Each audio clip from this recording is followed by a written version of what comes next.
In today's video, I'll teach you guys how you can rename photos on your iPhone.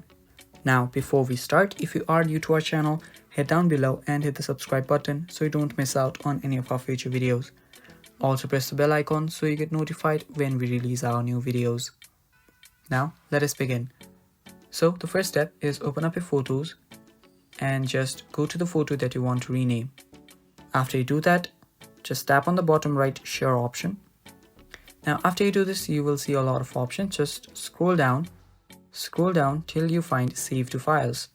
There you can see save to files option. Tap on save to files and you can just save it. Now after you do this, just go to the files app.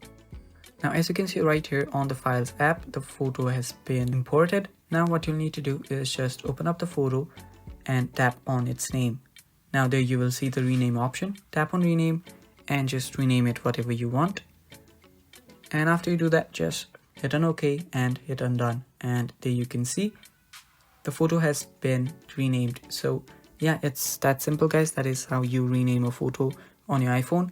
Thank you for watching. That is all for the video. Stay tuned for more. Bye bye.